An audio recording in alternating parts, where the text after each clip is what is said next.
Hi everyone, welcome to our YouTube channel mine technical. आज के इस वीडियो में हम लोग माइंड मैनेजमेंट जो टॉपिक है, mine management legislation and general safety paper का of first class and second class examination by DGMS, उसमें आए हुए कुछ प्रीवियस ईयर के क्वेश्चन हम लोग डिस्कस करने वाले हैं।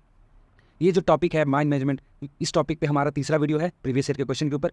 इससे पहले हमने ऑलरेडी 2 पार्ट बना दिया है। अगर आपने वो वीडियो नहीं देखा अभी तक तो links are given in the description, जहाँ पर आप जाकर वो पुराने 2 वीडियोज़ को भी देख सकते हैं।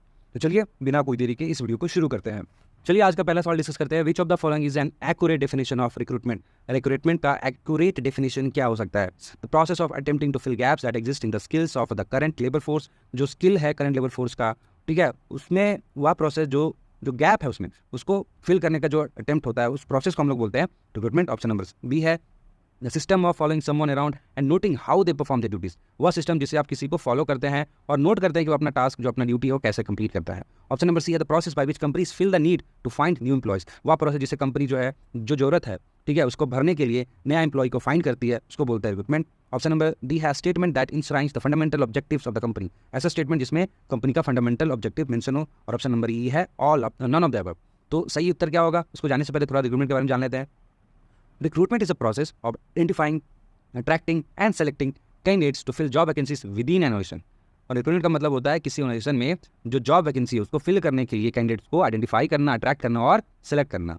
It focuses on finding new employees to meet the company staffing needs. इसका जो फोकस होता है वो नया एम्प्लॉय को फाइंड करने के लिए होता है, ताकि जो कंपनी का जो स्टाफिंग नीड्स है उसको फुलफिल किया जा सके। रिक्रूटमेंट प्रोसेस में टोटल 7 स्टेप्स होते हैं। पहला identifying and hiring the requirements, दूसरा क्रिएटिंग जॉब डिस्क्रिप्शन, तीसरा टैलेंट सर्च, चौथा है शॉर्ट लिस्टिंग एंड स्क्रीनिंग, पांचवा इंटरव्यूइंग, छठा है इवैल्यूएशन एंड एम्प्लॉयमेंट ऑफर और सातवां है introduction and induction of new employees. तो ये कुछ 7 स्टेप्स है रिक्रूटमेंट के। सही उत्तर क्या होगा? ऑप्शन नंबर सी हो जाएगा। विच of the following is will not influence by the method of recruitment and selection used by a company. ठीक है, इनमें से कौन प्रभावित नहीं करेगा रिक्रूटमेंट मेथड को, सिलेक्शन मेथड को जो कंपनी यूज करती है? कंपनी का जो इकोनॉमी है उसका, स्टेट, ऑर्गेनाइजेशन का size, type of training programmes used by the company, यानी कंपनी के द्वारा यूज किया जाने वाला ट्रेनिंग प्रोग्राम का टाइप। और ऑप्शन नंबर डी है possible expansion of the company का फ्यूचर एक्सपेंशन का संभावना। ऑप्शन नंबर ई है नन ऑफ द अबव। इस सवाल का जो सही उत्तर है वो होगा ट्रेनिंग। ठीक है, ट्रेनिंग के ऊपर जो है हमारा जो सिलेक्शन का मेथड है, रिक्रूटमेंट का मेथड है, वो डिपेंड नहीं करता है, इन्फ्लुएंस नहीं होता है। ठीक है, इकोनॉमी का, स्टेट क्या है ऑर्गेनाइजेशन का, उस पर निर्भर करेगा, क्योंकि ओवरऑल जॉब मार्केट कंडीशन को ही इफेक्ट करता है। ऑर्गेनाइजेशन का साइज क्या है ना, जितना बड़ा साइज होगा उतना ज़्यादा आपको रिक्रूटमेंट करना पड़ सकता है। तो कहीं ना कहीं उसको रिक्रूटमेंट पे जो निर्भर भी कर रहा है, इन्फ्लुएंस भी कर रहा है। कंपनी का पॉसिबल एक्सपेंशन क्या है, फ्यूचर में कितना बड़ा हो सकता है, तो उस पर भी रिक्रूटमेंट जो है मेथड या सिलेक्शन मेथड डिपेंड करेगा। वाइल जो कंपनी कौन सा ट्रेनिंग प्रोग्राम यूज कर रही है वो इन्फ्लुएंस नहीं करता है रिक्रूटमेंट और सिलेक्शन को। तो इस सवाल का सही उत्तर क्या हो जाएगा? Option number C, the type of training programmes use by the company. अगले सवाल की तरफ आते हैं। Important elements of communication are. Communication के इंपॉर्टेंट एलिमेंट्स क्या हो सकते हैं? Option number A sender, B message, C channel, D recipient, या फिर option number E all of the above. तो किसी कम्युनिकेशन के जो इंपॉर्टेंट की एलिमेंट्स होते हैं वो होता है सबसे पहला सेंडर, मतलब वह जो मैसेज भेजता है, मैसेज वह कंटेंट जो कि आप भेज रहे हैं। ऑप्शन नंबर सी चैनल या मीडियम, वैसा मीडियम जिसके थ्रू मैसेज भेजा जा रहा है। और जो लास्ट में रहता है वो रेसिपेंट रहता है, वह जो मैसेज रिसीव करता है, मैसेज को इंटरप्रेट करता है। तो इसको हम लोग क्या बोलेंगे? उसको हम लोग बोलेंगे एलिमेंट्स ऑफ इफेक्टिव कम्युनिकेशन।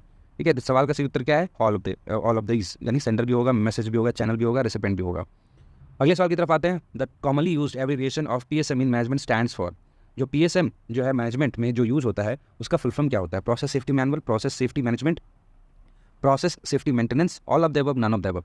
इस सवाल का जो सही उत्तर है वो है प्रोसेस सेफ्टी मैनेजमेंट। इसका मतलब होता है एक ऐसा रेगुलेटरी स्टैंडर्ड जो डिजाइन किया जाता है to manage hazard associated with the process involving highly hazardous chemical. तो इसको हम लोग क्या बोलते हैं? पीएसएम। इसका सही उत्तर क्या होगा? Option number B, process safety management. अगले सवाल की तरफ बढ़ते हैं। Military type of organisation is known as. कौन सा ऑर्गेनाइजेशन को हम लोग मिलिट्री टाइप का ऑर्गेनाइजेशन बोलते हैं? Line staff and functional organisation, line organisation, functional organisation, line and staff organisation, या फिर नॉन। इस सवाल का जो सही उत्तर होगा वो होगा लाइन ऑर्गेनाइजेशन। मिलिट्री ऑर्गेनाइजेशन को ही लाइन ऑर्गेनाइजेशन कहा जाता है। ये ऐसा हियरार्किकल स्ट्रक्चर होता है जिसमें clear direct chain of command होता है from top to bottom.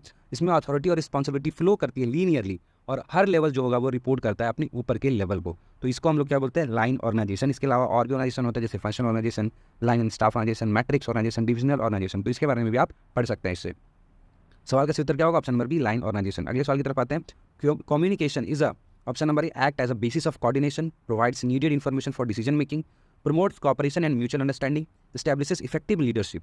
Option number E है ऑल ऑफ दीज। तो कम्युनिकेशन क्या होता है कि एक इंपॉर्टेंट रोल प्ले करता है किसी ऑर्गेनाइजेशन में। By acting as a basis of coordination. Coordination का एक आधार के रूप में काम करता है। ये आपको नेसेसरी इन्फॉर्मेशन प्रोवाइड करता है ताकि आप डिसीजन मेकिंग कर सकें, आप कॉपरेशन को प्रमोट कर सकें, म्यूचुअल अंडरस्टैंडिंग को प्रमोट कर सकें और साथ ही साथ इफेक्टिव लीडरशिप को स्टैब्लिश कर सकें। ये कम्युनिकेशन का एक क्रूशियल बोल सकते हैं कि रोल होता है। तो अगले सवाल की तरफ आते हैं। हमारा आंसर इसका क्या हो जाएगा? All of this. Which of the option is correct? A project cost ₹4 lakh and is expected to yield an annual income from it ₹80,000, then pay out period is कितना? तो प्रोजेक्ट का जो लागत है वो 4 लाख है और इस प्रोजेक्ट से हमको हर साल 80,000 रुपया मिलने वाला है। तो पे आउट पीरियड क्या होगा? पे आउट पीरियड का मतलब इसको जो हम इन्वेस्टमेंट किए हैं इसको रिकवर करने के लिए हमको कितना साल का वेटिंग करना पड़ेगा। इसका फॉर्मूला होता है पे आउट पीरियड का, टोटल कॉस्ट कितना है और एनुअल इनकम कितना है। यहाँ पे जो हमारे प्रोजेक्ट का जो कॉस्ट है वो 4 लाख है और एनुअल इनकम कितना है? 80,000 है। उनको डिवाइड करेंगे तो कितना आ जाएगा? 5 साल आ जाएगा। तो सही उत्तर क्या हो जाएगा? ठीक है, 5 ईयर्स। तो ये हमारा सही उत्तर हो गया। अगले सवाल की तरफ आते हैं। Work study consist of, work study में क्या जो है शामिल होता है? None of the option. Evaluation of human work, option number C effective use of plant and equipment, option number D B and C, and option number E effective use of human effort. तो देखिए work study के बारे में थोड़ा जान लेते हैं। Work study previous वाले हम जो पार्ट 2 वीडियो था मैनेजमेंट का प्रीवियस ईयर क्वेश्चन पेपर, उसमें भी हम लोग डिस्कस किए थे कि वर्क स्टडी में टाइम स्टडी और मोशन स्टडी दोनों इंक्लूड रहता है। इससे आप जो है वर्क स्टडी से आप इवैल्यूएट कर सकते हैं ह्यूमन वर्क को, effective use of plant and equipment को और effective use of human effort को भी यहाँ पे आप इवैल्यूएट कर सकते हैं। इससे आप पता चल जाता है कि वर्क का मेथड क्या है, ड्यूरेशन ऑफ वर्क क्या होगा। जैसा कि मैंने बताया कि इसमें टाइम एंड मोशन स्टडी दोनों यहाँ पे शामिल होते हैं। तो इस सवाल का देखिए उत्तर तो होना चाहिए इवैल्यूएशन ऑफ ह्यूमन वर्क भी करते हैं, effective use of plant and equipment भी करते हैं और effective use of human effort भी होता है। पर चूंकि यहाँ पे ऑल ऑफ दिस नहीं है, यहाँ पे सिर्फ बी एंड सी है। एक्चुअल में इसका सही उत्तर क्या होना चाहिए? बी, सी एंड ई। पर चूंकि यहाँ पे बी सी ऑप्शन इस तरह का नहीं है तो हमको मेजॉरिटी आंसर चुनना होगा जो हमको बी सी में मिल जा रहा है। इसलिए हमारा आंसर क्या होगा इस सवाल का? B and C. अगले सवाल की तरफ आते हैं। Which of the following method is used for recording path of the movement during method study? Method study जब हम लोग करते हैं तो उसमें जो पाथ ऑफ मूवमेंट को रिकॉर्ड करने के लिए कौन सा मेथड का इस्तेमाल हम लोग करते हैं? Two handed process chart, therblig, none of the option, simo chart या क्रोनोसाइक्लोग्राफ। सवाल का सही उत्तर जाने से पहले थोड़ा जान लेते हैं क्रोनोसाइक्लोग्राफ को, क्योंकि यही हमारा आंसर है। क्रोनोसाइक्लोग्राफ एक तरह का टूल है जिसका इस्तेमाल हम लोग टाइम एंड मोशन स्टडी में करते हैं to analyse the movement of workers. ठीक है, मूवमेंट ऑफ वर्कर या मशीन के बारे में भी हम लोग एनालाइज कर सकते हैं। तो इससे हम लोग क्या क्या फ़ायदा होता है? पहला, क्रोनोसाइक्लोग्राफ से हम मूवमेंट को ट्रैक कर सकते हैं, रिकॉर्ड कर सकते हैं, पैटर्न जान सकते हैं मूवमेंट। ठीक है, कि मूवमेंट ऑफ इंडिविजुअल या movement of machine during task perform, उसका पाथ क्या था, पैटर्न क्या था, ठीक है, उसको रिकॉर्ड कर सकते हैं यूजिंग वेरियस कैमरास वगैरह। इसके अलावा ये हमारे पास डेटा आ चुका है तो हम इसको विजुअली रिप्रेजेंट भी कर सकते हैं। जो डाटा हमने रिकॉर्ड किया है उसको हम लोग ग्राफ के फॉर्म में showing the path and duration of movement वो हम लोग रिप्रेजेंट कर सकते हैं। अब चूंकि हम लोग रिप्रेजेंट कर चुके हैं तो अब यहाँ पे हम लोग एनालिसिस भी कर सकते हैं बाय यूजिंग विजुअल रिकॉर्ड्स कि कहाँ कहाँ पर इनएफिशिएंसी है, कहाँ कहाँ पर अननेसेसरी मूवमेंट है और कौन से एरियाज़ में इंप्रूवमेंट की आवश्यकता है वर्क प्रोसेस में। अब इससे अलावा इसमें और इसका फ़ायदा क्या है कि इससे आप इंप्रूवमेंट प्लानिंग भी कर सकते हैं। जो भी इनसाइट्स आपको गेन हुए हैं फ्रॉम क्रोनोसाइक्लोग्राफ, इससे आपको डिज़ाइन करने में काफ़ी हेल्प होगी, मोर इफिशिएंट वर्क फ्लोज, इकोनॉमिक्स को आप इंप्रूव करने में आपको हेल्प होगी, वेस्ट जो टाइम जा रहा है उसको रिड्यूस करने में आपको, ठीक है, काफ़ी हेल्प यहाँ पे मिलने वाला है। तो सवाल का सही उत्तर क्या है? Option number E, chronocyclograph. अगले सवाल की तरफ आते हैं। Carriage inward is normally debited to, carriage inward जो है नॉर्मली कौन से अकाउंट में डेबिट किया जाता है? Marketing account, none of the option, manufacturing account, option number A, B and C, option number E है प्रॉफिट एंड लॉस अकाउंट। आगे बढ़ने से पहले कैरेज इनवर्ड के बारे में जान लेते हैं। कैरेज इनवर्ड का मतलब होता है ट्रांसपोर्टेशन कॉस्ट, जो कि लगता है रॉ मटेरियल्स को लाने के लिए, जो गुड्स है, ठीक है, उसको मैन्युफैक्चरिंग फैसिलिटी यानी जो मैन्युफैक्चरिंग यूनिट है वहाँ लाने के लिए जो आपको रॉ मटेरियल हो गया, गुड्स हो गया, जो आपको ट्रांसपोर्टेशन कॉस्ट आया है, उसी को हम लोग बोलते हैं कैरेज इनवर्ड्स। जनरली ये जो कॉस्ट है वो मैन्युफैक्चरिंग अकाउंट में ही डेबिट होता है और ये as a cost of production जो है ये ऐड होता है। सवाल का सही उत्तर क्या होगा? Manufacturing account. अगले सवाल की तरफ आते हैं। The return which the company pays on borrowed funds is termed as, ठीक है, ये कोई कंपनी अगर फंड बोरो करती है, कोई फंड है, पैसा है, किसी से बोरो कर रही है, ठीक है, ये फंड बोरो कर रही है कोई कंपनी। अब ये कंपनी जो इसको रिटर्न देगी, जिससे ये बोरो किया है फंड, यानी ये लेंडर जो भी होगा या जो क्रेडिटर होगा जिसने आपको लोन दिया है, जो आपको फंड दिया है, अब ये जो कंपनी इसको जो पे करेगी, ठीक है, जो रिटर्न करेगी, उसको क्या कहा जाता है? तो उसको कहा जाता है इंटरेस्ट। ठीक है, डिविडेंड बोनस क्या होता है इसको हम लोग अभी समझते हैं। तो इंटरेस्ट का मतलब क्या होता है? कॉस्ट ऑफ बोरोइंग मनी, जो आपने पैसा लिया उसका आपको कॉस्ट देना। ये किसको दिया जाता है? या तो लेंडर्स को देंगे या क्रेडिटर्स को देंगे। किस लिए देंगे? एज अ कंपनसेशन, क्योंकि आपने उनका फंड यूज इस्तेमाल किया गया है। जनरली हम लोग इंटरेस्ट को एज अ परसेंटेज के फॉर्म में एक्सप्रेस करते हैं ऑफ द प्रिंसिपल अमाउंट, जो भी आपका प्रिंसिपल अमाउंट होगा बोरोड मनी का, उसका हम लोग परसेंटेज के फॉर्म में उसको हम लोग एक्सप्रेस करते हैं। वाई जो डिविडेंड होता है, डिविडेंड होता है एक तरह का पेमेंट जो कि किया जाता है टू शेयर होल्डर्स, जो भी किसी कंपनी के शेयर जो होल्डर्स हैं उनको पेमेंट किया जाता है as a as a payment क्या आता है, ये पेमेंट किस चीज़ के लिए होता है, कंपनी का प्रॉफिट का। यानी कंपनी अगर प्रॉफिट में आई है तो प्रॉफिट का कुछ हिस्सा जो है जो शेयर होल्डरों में बांटा जाता है उसी को हम लोग क्या बोलते हैं, डिविडेंड बोलते हैं। ये कंपनी के बोर्ड फंड से निर्भर नहीं होता, डिपेंडेंट नहीं होता है। इसके अलावा आता है बोनस। बोनस भी क्या एक एडिशनल कंपनसेशन है, ये एक रिवॉर्ड है जो इंप्लॉइज को या शेयर होल्डर को दिया जाता है। ये भी कॉस्ट ऑफ बोरोड मनी से संबंधित नहीं है। सवाल का सही उत्तर क्या होगा, ऑप्शन नंबर बी, इंटरेस्ट। अगले सवाल की तरफ आते हैं। Net working capital refers to, net working capital का मतलब क्या होता है, current asset minus current liabilities. इसके अलावा total asset minus current assets. Option number C है current assets minus fixed liabilities. Option number D current assets. और option number E है total assets minus fixed asset. तो पहले ये सब answer जानने से पहले हम लोग समझते हैं नेट वर्किंग कैपिटल क्या होता है। नेट वर्किंग कैपिटल का मतलब होता है कि करंट में आपका कितना एसेट्स है और करंट में आपका कितना लाइबिलिटी है, उसको जो माइनस करने पे जो आएगा उसी को हम लोग क्या बोलेंगे, net working capital. Net working capital का मतलब current asset minus current liability, इसी को हम लोग क्या बोलते हैं, नेट वर्किंग कैपिटल। हमारा ऑप्शन जो है कौन सही रहेगा, ऑप्शन नंबर ए। अगले सवाल की तरफ आते हैं जो कि है अ फ्यूचर टारगेट और end result that an organisation wishes to achieve. Future target या एंड रिजल्ट जो ऑर्गेनाइजेशन अचीव करना चाहता है उसको हम लोग क्या करते हैं। All the option, mission, goal, purpose या फिर विजन। सवाल का सही उत्तर जाने से पहले थोड़ा सा हम लोग इसके बारे में पढ़ लेते हैं। गोल क्या है, गोल एक स्पेसिफिक, मेजरेबल और टाइम बाउंडेड टारगेट है जो कोई ऑर्गेनाइजेशन या कोई इंडिविजुअल एम करता है अचीव करने के लिए। वाइल जो मिशन होता है वो एक स्टेटमेंट होता है जो डिफाइन करता है किसी ऑर्गेनाइजेशन का मेन कोर पर्पस और जो है फोकस को ऑर्गेनाइजेशन का कहाँ पे होने वाला है। ये डिस्क्राइब करता है कि ऑर्गेनाइजेशन क्यों है, ठीक है, क्या करता है और किसे सर्व करता है। It is more about present, ठीक है, ये वही प्रेजेंट में ही बात करता है, फ्यूचर के बारे में बात नहीं कर रहा है, ठीक है। इसका जो मेन है टारगेट वो क्या, प्रेजेंट के बारे में ये डिफाइन करता है। पर्पस क्या है, purpose is the fundamental reason for an organisation existence, यानी ऑर्गेनाइजेशन का एग्जिस्टेंस का जो फंडामेंटल रीजन है, ठीक है, उसको डिफाइन कौन करता है, पर्पस करता है। ये गोल और मिशन से ज़्यादा ब्रॉडर इसका कॉन्सेप्ट है। वाइल जो विजन हम लोग अगर बात करें, विजन भी स्टेटमेंट है जो लॉन्ग टर्म एस्पिरेशन और desired future state of organisation को डिस्क्राइब करता है। ये डिस्क्राइब करता है कि जो ऑर्गेनाइजेशन है फ्यूचर में कहाँ जाना चाहता है, ठीक है, और ये एक तरह का सोर्स ऑफ इंस्पिरेशन भी काम करता है, डायरेक्शन फॉर स्ट्रैटेजी प्लानिंग के रूप में भी ये काम करता है। तो अगला सवाल का सही उत्तर हमारा क्या होगा, सवाल का सही उत्तर ऑप्शन नंबर सी, गोल। अगले सवाल की तरफ आते हैं।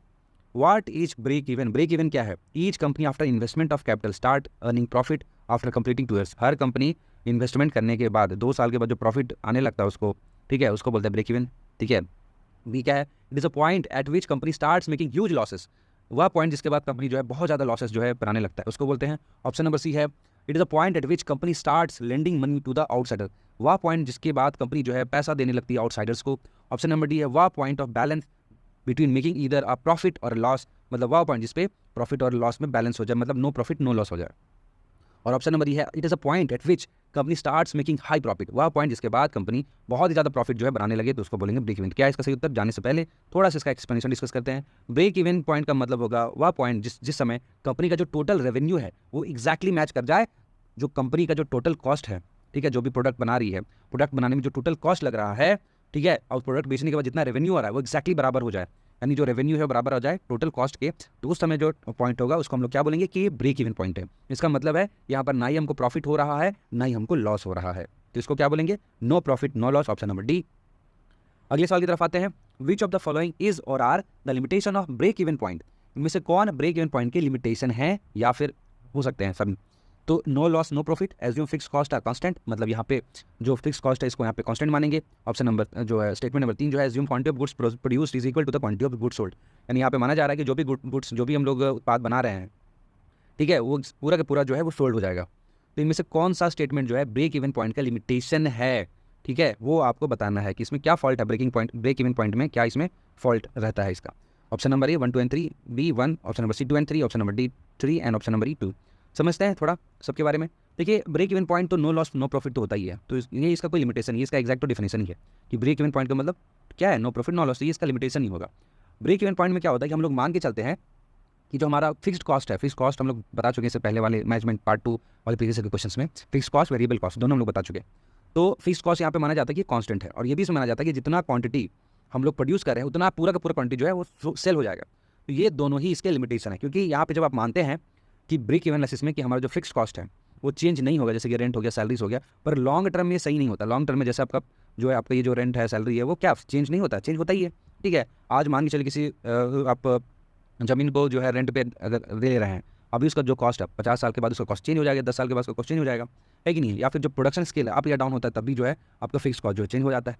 तो ये जो फिक्स कॉस्ट है वो माना जाता है ब्रेक इवन एनालिसिस में कि कांस्टेंट है, जो कि क्या इसका लिमिटेशन है, इसका फॉल्ट है।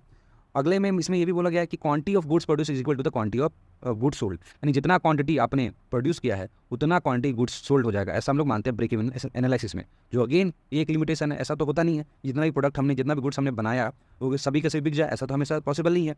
कई बार क्या होता है बिजनेस में ऑफन इन्वेंट्री बच जाता है, बहुत सारा अनसोल्ड स्टॉक जो है बच जाता है। तो ये दोनों क्या है, लिमिटेशंस है of break even point analysis. सही उत्तर क्या होगा, ऑप्शन नंबर सी 2 और 3। अगले सवाल की तरफ आते हैं।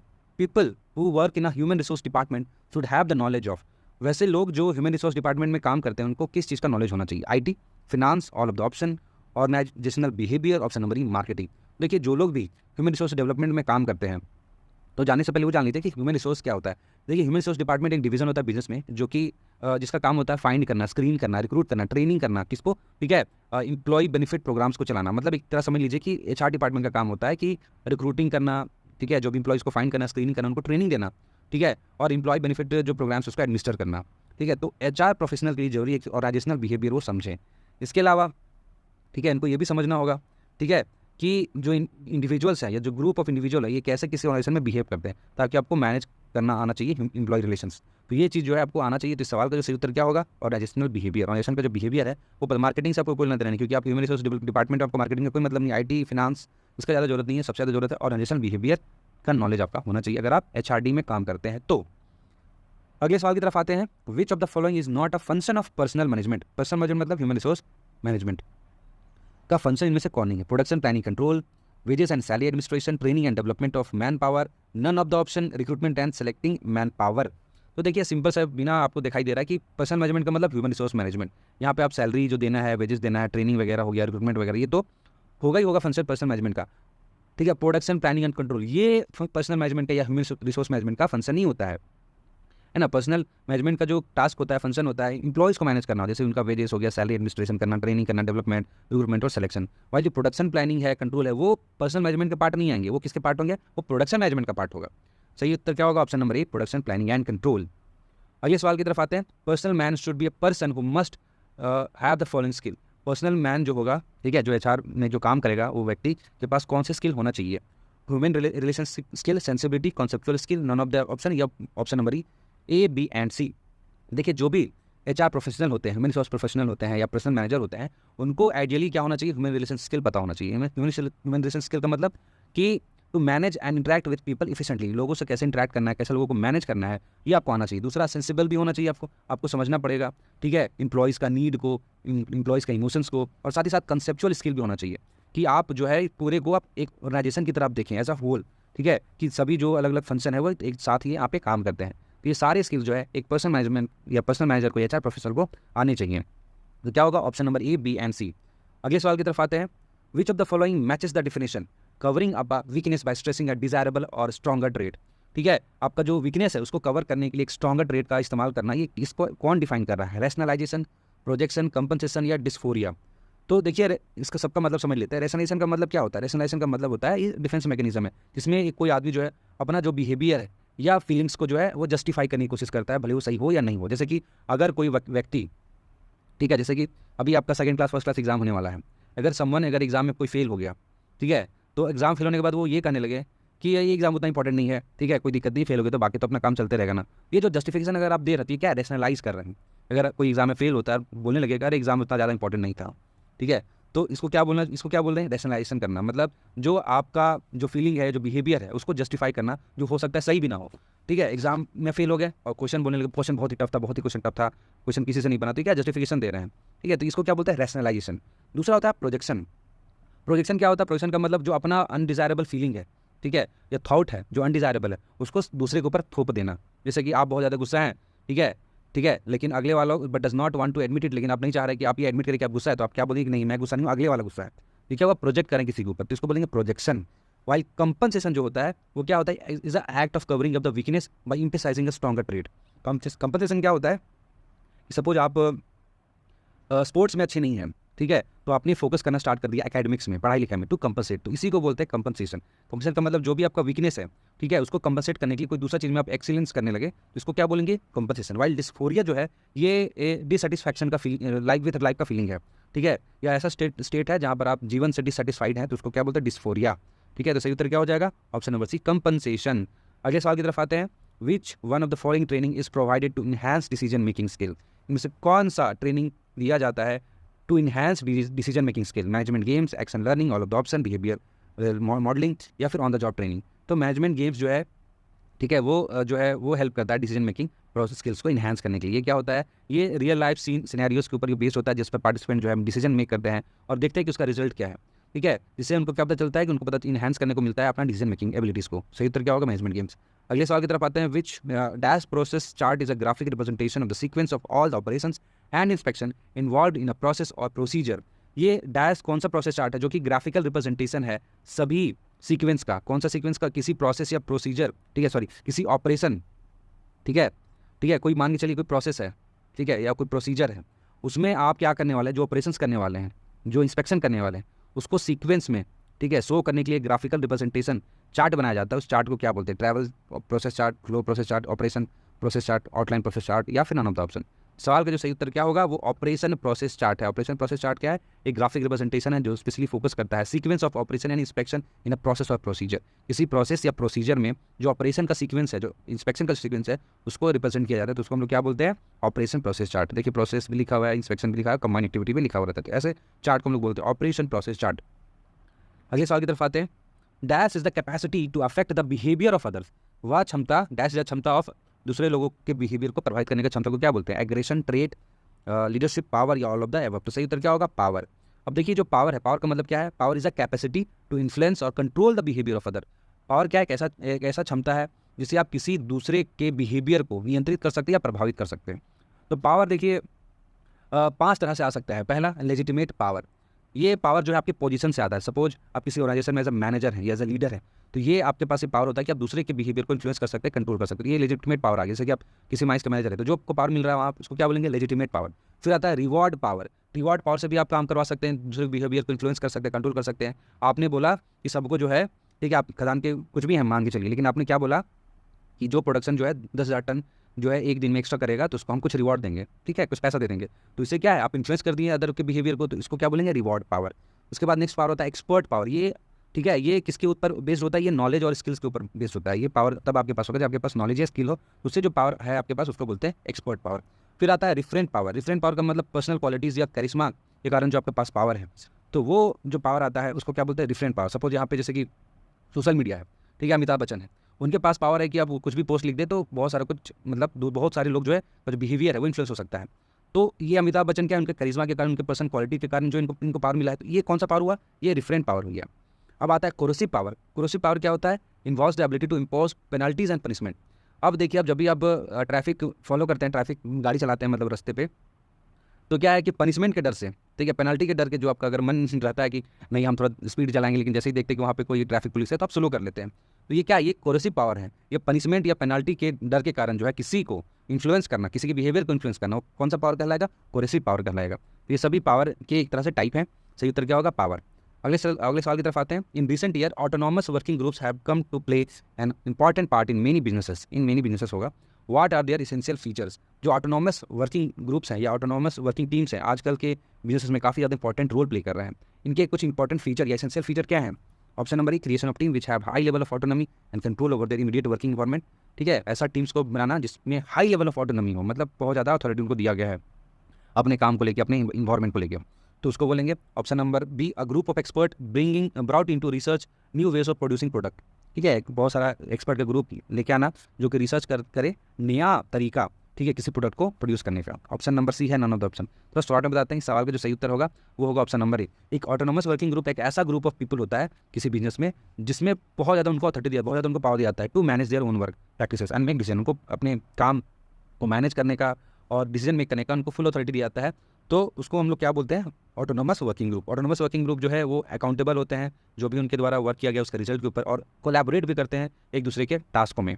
तो सही उत्तर क्या होगा? Creation of teams which have high level of autonomy and control over their immediate working environment. अगले सवाल की तरफ आते हैं। Sources of job satisfaction are. Job satisfaction के सोर्सेस क्या हो सकते हैं? कौन कौन स्रोत हो सकते हैं जॉब सेटिस्फैक्शन के? Work, all of the option, personal factor, work environment या ऑर्गेनाइजेशन। ये देखिए सभी के सभी जो है ना जॉब सेटिस्फैक्शन के सोर्सेस हो सकते हैं। Job satisfaction can be influenced by range of factors including work. ठीक है, अगर आप नेचर ऑफ वर्क और जो टास्क है, ठीक है, जो वर्कर को चाहिए, ठीक है, वो अगर आप दे रहे हैं तो वो क्या जॉब जो है सेटिस्फाई करेगा। पर्सनल फैक्टर भी निर्भर करता है कि वैल्यू क्या है, एक्सपेक्टेशन क्या है, उसका नीड क्या है, तो वो फैक्टर भी इन्फ्लुएंस करता है जॉब सेटिस्फैक्शन को। इसके अलावा वर्क इन्वायरमेंट, जो वर्किंग कंडीशन है, वर्किंग कल्चर है, इंटरपर्सनल रिलेशनशिप है, वो कैसा, वो भी जॉब सेटिस्फैक्शन को क्या बोल सकते हैं, इन्फ्लुएंस करता है। और साथ ही साथ ऑर्गेनाइजेशन का जो पॉलिसी है, जो मैनेजमेंट प्रैक्टिसेस और जो अपॉर्चुनिटीज़ अपना करियर ग्रोथ के लिए, वो क्या है, तो ये भी जॉब सेटिस्फैक्शन के लिए, ठीक है, इन्फ्लुएंस करता है जॉब सेटिस्फैक्शन को। तो सही उत्तर क्या होगा, ऑल ऑफ द ऑप्शन। ठीक है, अगले सवाल की तरफ आते हैं। In businesses margin of safety can be increase by, business में मार्जिन ऑफ सेफ्टी कैसे इंक्रीज किया जाता है। स्टेटमेंट है decreasing sale price, reducing fix cost, reducing variable cost. और ऑप्शन क्या है, ऑप्शन नंबर ए है 1, ऑप्शन नंबर बी है 3, ऑप्शन नंबर सी है 2, ऑप्शन नंबर डी है 1, 2 एंड 3, ऑप्शन नंबर ई है 2 एंड 3। थोड़ा समझते हैं मार्जिन ऑफ सेफ्टी के बारे में। मार्जिन सेफ्टी का मतलब होता है जो आपका एक्चुअल सेल हुआ है minus break even sale. Break even sale हम लोग पढ़े हैं, जब वह पॉइंट जहाँ तक नो प्रॉफिट नो लॉस हो, और एक्चुअल सेल उसको जो माइनस करते हैं उसको हम लोग क्या बोलते हैं, margin of safety. Margin of safety का मतलब difference between the actual sales and the break even point. ठीक है, तो ये चीज़ आपको हमेशा ध्यान रखना होगा कि जैसे जैसे मेरा वेरिएबल कॉस्ट है वो डिक्रीज करेगा, ठीक है, वेरिएबल कॉस्ट जो मेरा है, जो लागत है वेरिएबल कॉस्ट, वो डिक्रीज करेगा, तो ब्रेक इवन जो है वो क्या होगा, थोड़ा ऊपर चला जाएगा। ठीक है, ब्रेक इवन ऊपर नहीं जाएगा, नीचे आ जाएगा, मतलब ये इंप्रूव करेगा। ठीक है, जिससे क्या होगा, किसी ऑर्गेनाइजेशन का मोर मार्जिन ऑफ सेफ्टी मिलेगा। यानी अगर लागत कम करते हैं तो ब्रेक इवन भी कम होगा, ब्रेक इवन कम होगा तो मार्जिन ऑफ सेफ्टी क्या होगा, ज़्यादा हो जाएगा। उसी तरह अगर आप फिक्स्ड कॉस्ट है जैसे कि रेंट का कॉस्ट है, उसको अगर डिक्रीज करते हैं तो ब्रेक इवन पॉइंट भी डिक्रीज होगा, और ब्रेक इवन पॉइंट डिक्रीज होगा तो मार्जिन ऑफ सेफ्टी इंक्रीज होगा। वाई, अगर आप किसी प्रोडक्ट का सेल प्राइस अगर डिक्रीज कर देते हैं, जो बेचने का प्राइस है वो डिक्रीज कर देंगे, तो ब्रेक इवन जो है वो बढ़ जाएगा, और इसके कारण जो आपका मार्जिन ऑफ सेफ्टी है वो घट जाएगा। तो इसीलिए सही उत्तर क्या होगा, ऑप्शन नंबर ई 2 एंड 3। यानी फिक्स्ड कॉस्ट अगर रिड्यूस करेंगे तो मार्जिन ऑफ सेफ्टी बढ़ सकता है, वेरिएबल कॉस्ट रिड्यूस करेंगे तो भी मार्जिन सेफ्टी बढ़ जाता है। लेकिन अगर आप किसी प्रोडक्ट का सेल प्राइस ही घटा देंगे तो ब्रेक इवन बहुत ज़्यादा बढ़ जाएगा, है कि नहीं, क्योंकि आपको बेचने में अब कम प्रॉफिट होगा, तो ब्रेक इवन और बढ़ जाएगा। ब्रेक इवन और बढ़ने का मतलब मार्जिन ऑफ सेफ्टी कम हो जाना।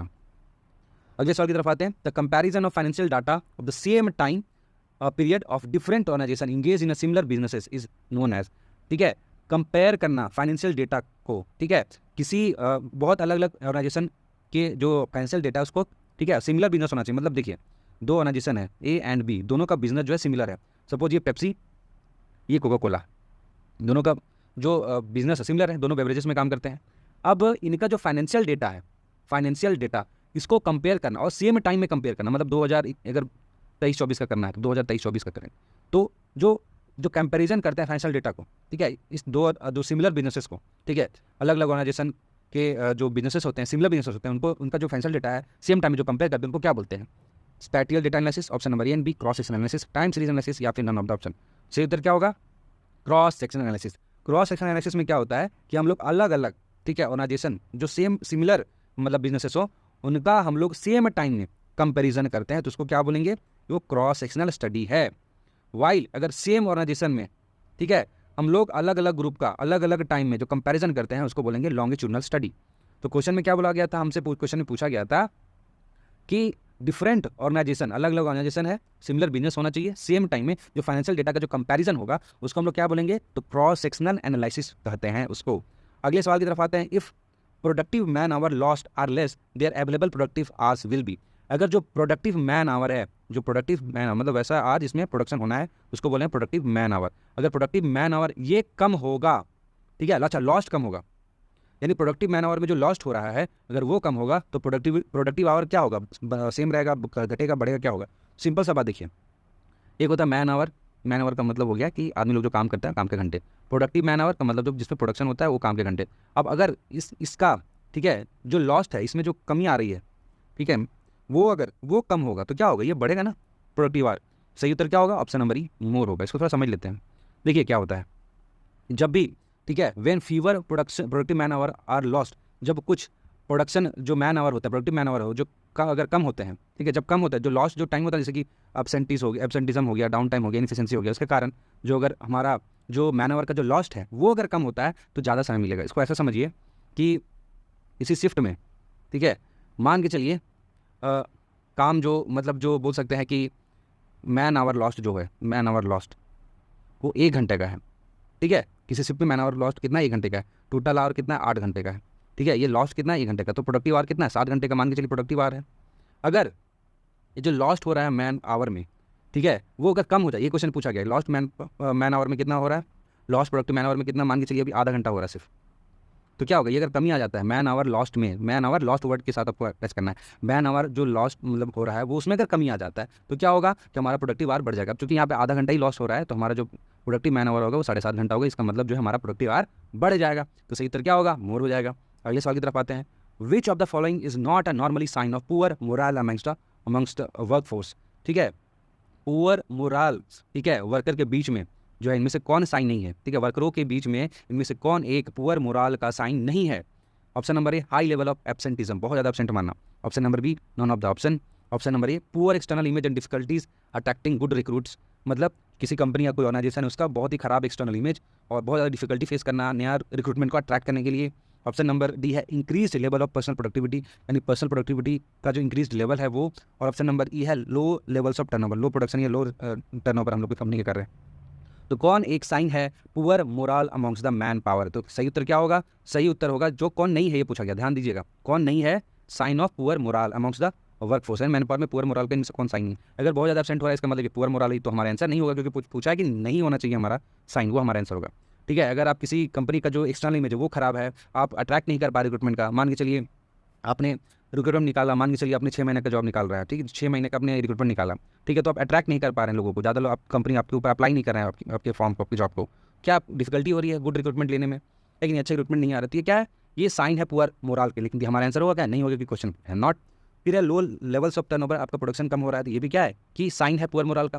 लेकिन अगर आपका प्रोडक्टिविटी पर्सनल प्रोडक्टिव वो अगर बढ़ रहा है तो ये साइन नहीं है पुअर मोरल का, ये तो अच्छा बात है ना, अच्छा आपका साइन है, ठीक है, अच्छा मोरल का ये साइन है। तो सही उत्तर क्या होगा, increase level of personal productivity. अगले सवाल की तरफ आते हैं। Which of the following is not a part of evolution management. इनमें से कौन इवोल्यूशन मैनेजमेंट का पार्ट नहीं है। System management, finance management, process and system management, process management, again behavioural management. तो सही उत्तर क्या होगा, फिनांस मैनेजमेंट। फिनांस मैनेजमेंट कोई इवोल्यूशन ऑफ मैनेजमेंट का पार्ट नहीं होता है, ये बेसिकली बिजनेस ऑपरेशन का एक समझ लीजिए कि पार्ट है, समझ लीजिए। इवोल्यूशन ऑफ मैनेजमेंट से कोई लेना नहीं है। तो चलिए सही उत्तर क्या हो जाएगा, option number B finance management. अगले सवाल की तरफ आते हैं। Values in calculating financial ratios are taken from, जो वैल्यूज हैं ठीक है फाइनेंशियल रेशियो को कैलकुलेट करने के लिए वो कहाँ से लेते हैं हम लोग, balance sheets, income statement, statement of cash flows. Option number A 1, option number B 1 2, option number C 1 2 and 3, option number D 2 and option number E 3। सही उत्तर क्या होगा, देखिए फाइनेंशियल स्टेटमेंट से ही हम लोग सारा रिपोर्ट लेते हैं। फाइनेंशियल स्टेटमेंट किसी कंपनी का होता है कि वह स्टेटमेंट जो इसमें रिपोर्ट करता हो कंपनी का एसेट, कंपनी का लायबिलिटीज और शेयर होल्डर का equity at specific point of time. Specific point of time में शेयर होल्डर इक्विटी, कंपनी का एसेट, कंपनी का लायबिलिटी तो जो रिपोर्ट करता है उसी को हम लोग क्या बोलते हैं, फाइनेंशियल स्टेटमेंट। ठीक है, इनकम स्टेटमेंट क्या है, source revenue expenses and profit. Income statement क्या बताता है, इनकम स्टेटमेंट आपको रेवेन्यू बताएगा, कितना एक्सपेंस हुआ ये बताएगा और कितना प्रॉफिट हुआ ये बताएगा। और फाइनेंशियल स्टेटमेंट जो जनरली क्या है कि ये aggregates a companies cash inflows and outflows from operation, investing and financing over a set period of time. तो एक सेट ऑफ पीरियड टाइम में जो है फाइनेंशियल स्टेटमेंट आपको बता देगा कितना कैश इनफ्लो हुआ है, कितना आउटफ्लो हुआ है किसी ऑपरेशन से, कितना पैसा इन्वेस्ट हुआ है, फाइनेंस हुआ है over a period of time. तो ये आपको कौन सा बताएगा, फाइनेंशियल स्टेटमेंट। तो यहाँ पे देखिए दोनों सही है, क्योंकि क्वेश्चन में आपसे क्या पूछा गया कि फाइनेंशियल रेशियो को कैलकुलेट करने के लिए कौन सा आपको वैल्यू कहाँ से लिया जाएगा। ठीक है, तो आपको इनकम स्टेटमेंट से भी लिया जाता है, ठीक है, सिस्टम ऑफ कैश फ्लो से भी लिया जाता है और बैलेंस शीट से भी लिया जाता है। बैलेंस शीट में भी आपको पूरा डिटेल मिल जाएगा, ठीक है, इसको भी आप देख सकते हैं। तो चलिए आगे बढ़ते हैं। Values used in calculating financial ratio, अच्छा ये तो वही है हमारा। चलिए, तो आज के लिए पूरा हमारा जो वीडियो है वो कंप्लीट हो चुका है। 3 पार्ट में हमने वीडियो बनाया है मैनेजमेंट के प्रीवियस ईयर के क्वेश्चंस के ऊपर। अगर आपने पूरे वीडियो अभी तक नहीं देखे, पार्ट 1 2 एंड 3, ठीक है, तीसरा तो यही पार्ट हुआ, पार्ट 1 एंड 2 की जो लिंक्स है मैं इस वीडियो को डिस्क्रिप्शन में डाल दूंगा। अगर आप चाहते हैं कि मैं ऐसे ही और रेगुलर वीडियोस बनाऊं तो प्लीज़ हमें मोटिवेट करें, सब्सक्राइब बटन को क्लिक करके सब्सक्राइब करें, हमारे चैनल को ज़्यादा से ज़्यादा लोगों तक शेयर करें और प्लीज़ इस वीडियो को लाइक करें, ताकि ऐसे ही हम और कंटेंट आपके लिए टाइमली लेते हैं। मिलते हैं एक और ऐसी वीडियो में।